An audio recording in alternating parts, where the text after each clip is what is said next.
Nationwide family. Jeff Rose here from the Furniture and Bedding team. And we are excited to have Josh Carter, the Senior VP of Product Management for Magnussen Home. Congratulations on your new role, Josh. I know we've been working together for a while, and this is a perfect segue and why we wanted to have you on to talk about some interesting things that are going on in the home furnishings industry, and as it pertains to case goods and this tip over changes that are coming on some major case good pieces out there. So appreciate you coming on. No, I appreciate the invite. Happy to jump on. Yeah, so Nationwide family. So what we're going to do is we're going to take probably the next 10 to 15 minutes, and we're just going to dive into what's going on with these tip over changes, how these changes are going to affect you. How does it affect the vendor world? What are some things that you need to be doing? And talk about what is this STURY Act that passed on December 29th, and then how is the CPSC, this Consumer Product Safety Commission, how and why are they stepping in, making some changes on their own? And so what does this affect to you? So we'll start, Josh, that the STURY Act, which which stands for Stop Tip Overs of Unstable Risky Dressers on Youth Act. This was passed by Congress on December 29th. And so I wanted to kind of start with there and get your thoughts on this being passed, and then the CPSC stepping in and making their own rules on this as well. So can you shed some light on that? Yeah, it's really interesting. The CPSC passed their ruling on actually Black Friday, so a month before the STURY Act passed in the omnibus spending bill at the end of the year. And the STURY Act did not supersede the CPSC ruling. So the CPSC ruling goes into effect for any clothing storage unit produced after May 24th. Anything produced afterwards has to be compliant with the CPSC standards, which are more stringent than the STURY Act and the standards that they set forth. So we're working towards that, and it definitely changes things because it was a 6-month period to get those products compliant. And the STURY Act can be changed to where it does supersede the CPSC rule at any time. But the feeling right now is that we're all working towards that CPSC ruling being the law, and the measurement that we have to produce clothing storage units to starting May 24th. So the deadline's coming quickly. Yeah, so just to kind of bring it full circle on this. So the STURY Act, was passed on December 29th, but the CPSC came in and they're basically saying that these case good pieces are needing to be needing to be added to these pieces to help stop the tip over, and that could be I'm hearing up to 100 pounds. Is that correct? Yeah, the CPSC, the testing is different than with the STURY Act. With the STURY Act, you get a pass fail. You put a certain amount of weight on the case piece, and once you hit a certain amount of weight, which I believe is 60 pounds, if that piece does not tip, it passes. You move on to the next piece. With the CPSC, you're actually putting weight on until that piece does tip, and then there's an algorithm out there that they've given us that we have to put the fulcrum and how much weight the unit is, how much weight does it take to pass, and then you're given a measurement from 0 to 2. Anything above 1 is compliant. So you have to meet a 1 or greater to become compliant, and then you have to put that sticker on the unit. So all of that changes because there's no sticker that goes on the unit with the STURY Act, but the CPSC ruling is more stringent what they're looking for. And that goes into effect in May, correct? Yes, so that goes into effect for any products produced after May 24th. Okay. So the good thing, the whole part of this is to protect kids. So right now, there's a voluntary standard that we and the majority of our counterparts adhere to, and the products are very safe. They ship with an anti-tip kit that the consumer can install. And, it takes 60 pounds of weight which is more than most toddlers weigh to make that unit tip. And so the CPSC ruling is different, and it's making us and the majority of our counterparts put, yeah, Jeff, I mean, you said 100 pounds. In some instances, we're having to put more than 100 pounds, which causes a lot of other challenges in the delivery process, the over-the-road process, and it's going to put a little bit more pressure on the retailers and their delivery team and how they deliver and get that product into a consumer's home. So a lot of challenges that we're facing, and that May 24th date is coming soon, and we and our counterparts are having to change the aesthetics of case pieces in certain instances where you may have had a plinth base or a splayed foot or some of those things. They may end up changing or going away. Yeah, so you're talking about hundreds of thousands, even millions of case good pieces on this, aren't you, Josh? Like across the industry that are needed to meet these standards. Oh yeah, absolutely. I mean, you think about Magnussen and the amount of case pieces that we produce each year. You're talking about several hundreds of pieces that are having to have changes, modifications, or weight added to them. And then you just trickle that down to all the other manufacturers that are out there. So Yeah, and the interesting thing, Jeff, is Sturdy could come and pass and supersede the CPSC rule at any time. So that could be May 30th. It could be September 1st. It could be June of 2024 to where it supersedes the CPSC rules. So there's a lot of questions out there, and it's a really interesting time to be a manufacturer of case goods.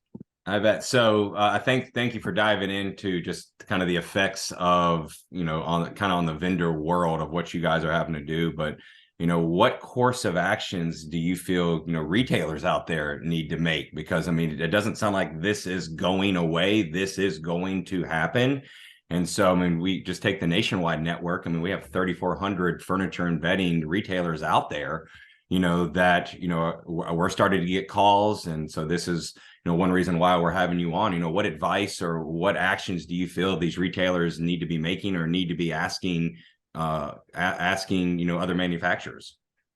Yeah, I think there's a couple of really good questions there that you asked, Jeff. One of the first things that I would suggest is understand the manufacturers that you partner with, because one of the perks of Magnussen is we have a team in Vietnam, over 100 individuals working over there who are in factories day in and day out, making sure that the factories are producing the products to the specs that we set forth. Because with the CPSC rule, and as I mentioned before, becoming compliant, it's a self-regulated test. So we are doing the test ourselves.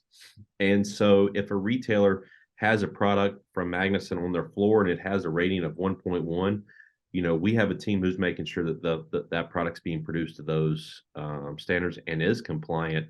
But if a recall happens or the CPSC goes into one of your partner store and says, "Hey, we want to pull these 3 units and have them tested in your warehouse right now," that retailer has to go into their warehouse, pull those units, and have them tested. And if they fail, or they're not compliant, or the rating does not match what's on the sticker that's on the floor, that product will be recalled. And so we, as Magnussen, and have the compliance team that we have, will have all the background to help that retailer work through those challenges. Because one of the strange things about the CPSC test and the way it's conducted, Jeff, you and I could both conduct a test 1 month apart on 2 different units that are the exact same, and could potentially get a different test. You could test it to a 1.2, and I could test it to a 1.1. That product has a 1.2 sticker on it, but my test says a 1.1. That product's not compliant. Wow. And therefore, there's going to be challenges ahead. So I think for the retailers, there's some decisions they have to be made. The stockpiling provision does not apply to them. They can go buy 2 years worth of bedroom furniture right now and not have a CPSC sticker on their floor for 2 years because they don't have to. Anything produced up until May 24th can be sold from now until forever. I think the challenges our retail partners are going to have to face is when they have a product sitting on their floor that's produced after May 24th, that has a yellow CPSC sticker on it and a dresser sitting next to it for $200 less that doesn't have a sticker on it because it was produced prior to that date, how are they going to educate that consumer? What's the questions that consumer is going to ask? Yeah.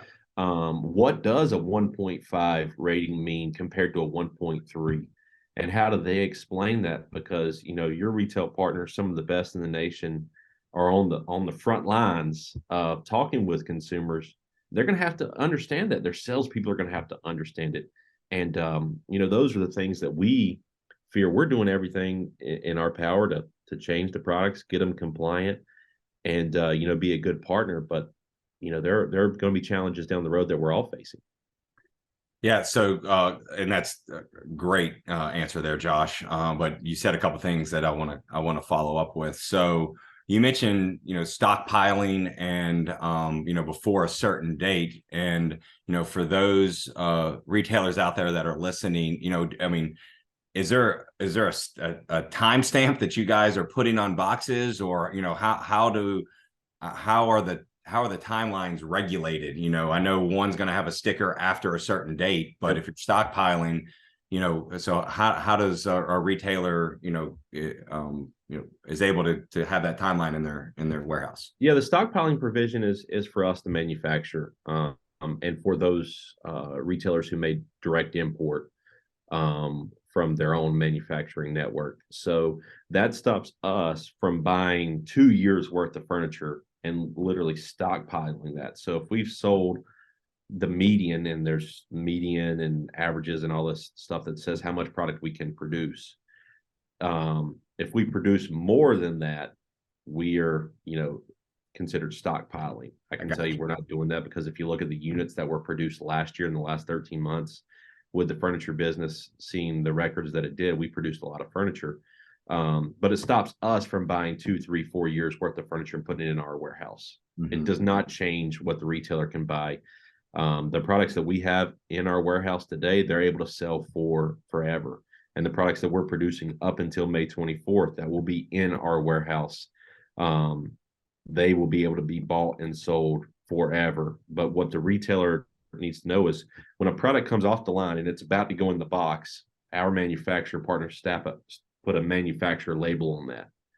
Up until May 24th, it does not have to have a CP and will not have a CPSC sticker on it. Anything that is produced after May 24th will have to and will have that sticker on the front of it. And it'll actually have to go into their e-commerce pages as well. If they sell on e-com, there'll have to be a sticker there that says that product's also compliant. So there's a lot into the CPSC rule that's different than the STURY Act.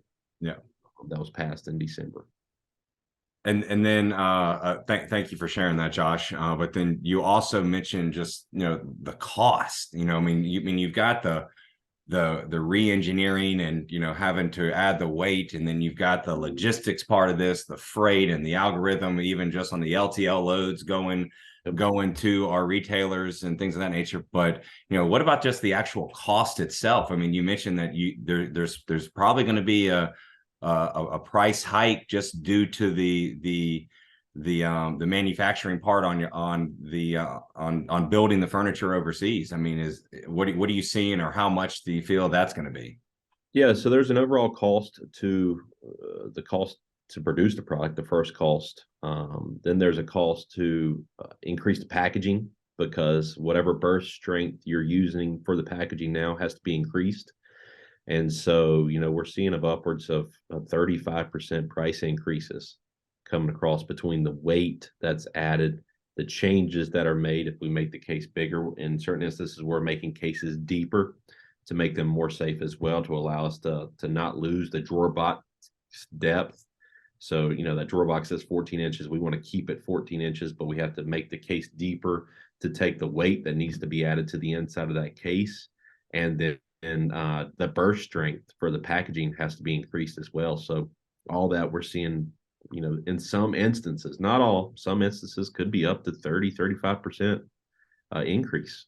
on these And that clothing store units. and you feel that's probably, I mean, across the industry. I mean, because I mean, everybody, all manufacturers are having to have to deal with this. Yeah, I think that more entry level price point goods, not where Magnuson resides, may have to have more because there'll be more weight because the units don't have the weight to them today. And obviously, if you go up to the higher price point products, we introduced 3121 Home last year, which was a price point above Magnuson. Those increases as a cost of goods are just a little bit less than that number. So it's going to regulate itself throughout the industry. But yeah, I mean, somewhere 35-40% could be seen on certain case pieces. Yeah, that's And a it is game going to be changer. across, bedroom. Yeah.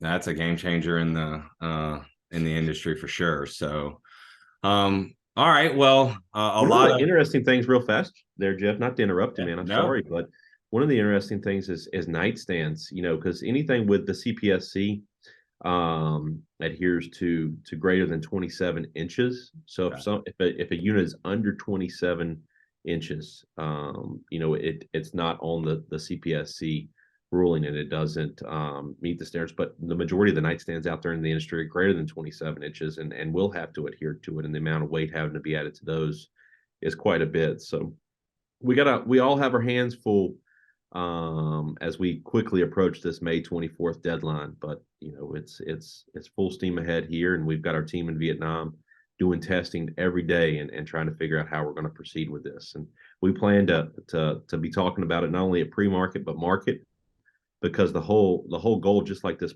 podcast, is to educate the retailers. Yep. And we can't thank you enough for jumping on. And I tell you one thing, I mean, can we have I guess a normal year, I guess is the way to say it ever. I mean, with COVID and then just everything after COVID and now this. So, but it sounds like Magnussen is doing a fantastic job just educating and getting ready for what's going to happen here in the next couple months. And I know there's a lot of other manufacturers out there doing the same, but I appreciate you coming on and just kind of shedding some light on this issue and just kind of why it's happening and what retailers need to do. So I'm going to kick it to you one last time, just if you could maybe just kind of bullet out just kind of summing up the past 10-15 minutes, it would be great, and then we'll get out of here, buddy. Yeah, no, I mean, and again, the CPSC rule is in effect. Any products produced after May 24th have to be compliant. We Magnuson are doing everything we can to have those products be compliant to the rules that we see. We're not only looking at our inline products, but we're looking at the products that we had on the water coming for April market, as well as the products we're introducing for October. So it's a lot of work. And then for the retailer's perspective, they can just continue to sell.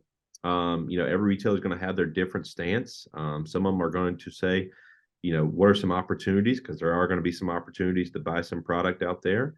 And then, they're going to be changing over their floors to compliant products. So that's the biggest thing for the retailers out there. Do your research, make your game plan. And, when you come to market, we're going to have some exciting new product. We're going to have some exciting changes. And Magnuson, as one of the premier bedroom suppliers out there in our industry, we continue to just be, great partners to you. Yeah, that's the whole goal here. Be good partners. Yep, and y'all truly have, Josh. And we've it's been great to just kind of see Magnuson grow within our organization, and just appreciate you coming on and just kind of shedding the light on just the whole case goods industry and all the manufacturers out there. So can't thank you enough. For all you retailers out there who are watching, appreciate it. And we will be posting this on MemberNet and put it on our social, and have links. And your furniture and bedding team here will be here to answer any questions that you may have going forward about this, about what's going on. So, Josh, come by and see us at market when you're in town. We do plan to have some cases that have passed, and we'll be explaining it more. We'll answer any questions that you may have there. Awesome. Well, Josh, can't thank you enough, buddy. I appreciate it. Thank you, Jeff. Take care.